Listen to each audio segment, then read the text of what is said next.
The letter arrived with the evening post, tucked inconspicuously among the bills and advertisements.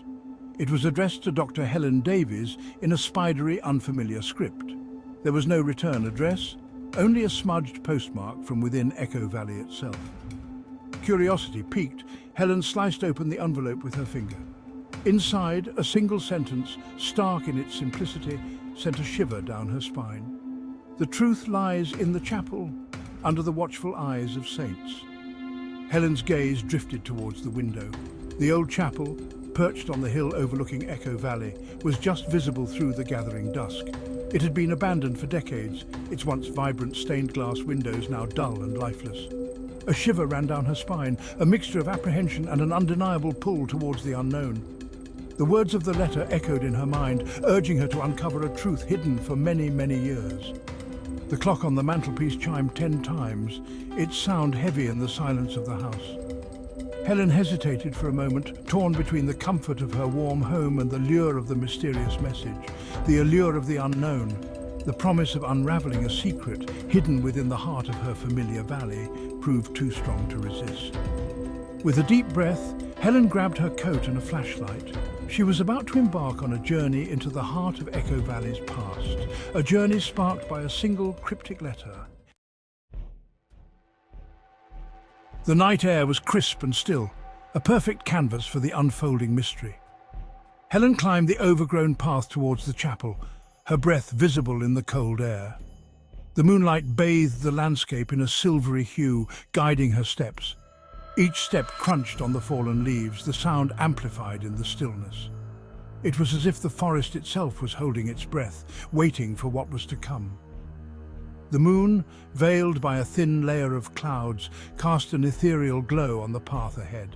Shadows danced and flickered, creating an eerie, almost otherworldly atmosphere. As she neared the chapel, a sense of foreboding settled over her. The building seemed to pulse with a life of its own, its dark silhouette stark against the night sky. The building loomed large, its stone walls blackened with age and neglect. Vines crept up its sides as if nature itself was trying to reclaim it. The wooden door creaked open with a groan, as if disturbed after years of slumber. The sound echoed through the night, sending a shiver down Helen's spine. The air inside was stale and thick with the scent of dust and decay. Cobwebs hung like tattered curtains, and the floor was littered with debris. Moonlight filtered through the grimy windows, casting long, distorted shadows across the dusty pews. The shadows seemed to move and shift, creating an unsettling effect. Helen ran her hand along the cold stone wall, her flashlight beam dancing across faded murals of biblical scenes. The images, though worn, still held a haunting beauty. The saints, their faces blurred with time, seemed to observe her every move. Their eyes, though faded, seemed to follow her, adding to the chapel's eerie atmosphere. She moved towards the altar, its once ornate carvings now covered in a thick layer of grime. The altar, though neglected, still held an air of reverence and mystery. Kneeling down, she ran her fingers along the cracked stone, searching for any clue, any indication of what she was meant to find. The stone was cold and rough under her touch. It was then that she noticed it, a slight irregularity in the stone beneath the altar. Her heart quickened as she realized she might be on the verge of a discovery. Prying at the loose stone, she felt a surge of excitement as it gave way, revealing a small, hollowed-out compartment. The compartment was just big enough to hold something of significance. Inside, resting on a bed of faded velvet, lay a rolled-up parchment, tied with a faded ribbon. The parchment looked ancient, its edges frayed and yellowed with age. This, Helen realized, was what she had been led here to find. The parchment held secrets, secrets that had been hidden away for centuries, waiting for someone to uncover them. Unfurling the parchment beneath the beam of her flashlight, Helen found herself staring at a hand-drawn map. The edges were frayed, and the ink had faded in places. But the details were still clear. It depicted the familiar landmarks of Echo Valley, the winding river, the old bridge, the dense forest that bordered the village. She traced the lines with her finger, memories of childhood adventures flooding back.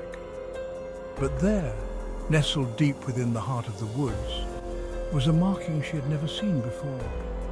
It was unlike any other symbol on the map, almost as if it had been added later. It was a circle, with a single word scrawled beneath it, in the same spidery handwriting as the letter. Ridgewood. The name sent a chill through her. Ridgewood. Helen knew the name.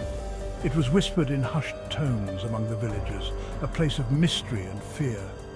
It was an old manor house, long abandoned, rumoured to have been empty for over a century. The stories of its past were as tangled as the vines that now covered its walls. Local legend claimed it was haunted, its halls echoing with the whispers of a tragic past. Some said they could hear the cries of the lost souls on quiet nights. A shiver ran down Helen's spine. The thought of those whispers, of the unseen eyes watching from the shadows, made her heart race. Could this be the truth the letter spoke of? The letter had been cryptic, hinting at secrets buried deep within the woods. Was she meant to venture into the heart of the abandoned manor? The idea both terrified and intrigued her. There was only one way to find out. She had to go, to see for herself what lay hidden in Ridgewood. Leaving the chapel, Helen descended into the valley, the map clutched tightly in her hand. The path ahead was uncertain, but her resolve was firm. The forest welcomed her with open arms, the darkness beneath the canopy complete and consuming. It felt as if the trees themselves were closing in around her. The air grew heavy with the scent of damp earth and pine needles.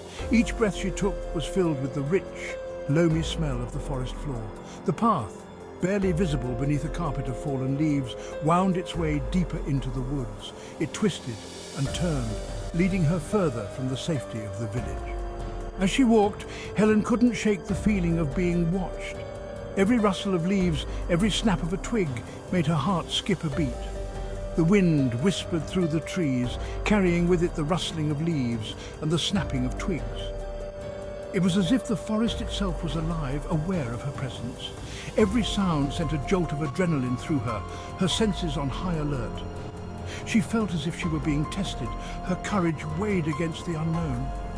But she pressed on, driven by a need to understand, to uncover the truth hidden within the heart of Ridgewood. The answers she sought were out there, waiting to be discovered. Helen paused to look at the map again, ensuring she was on the right path. The circle marking Ridgewood seemed to pulse with a life of its own, urging her forward. In the distance, she heard a faint sound, almost like a whisper. It was barely audible, but it sent a chill through her. Was it the wind or something more? Steeling herself, Helen took a deep breath and continued on. She had come this far, and there was no turning back now. The truth of Ridgewood awaited her, and she was determined to uncover it.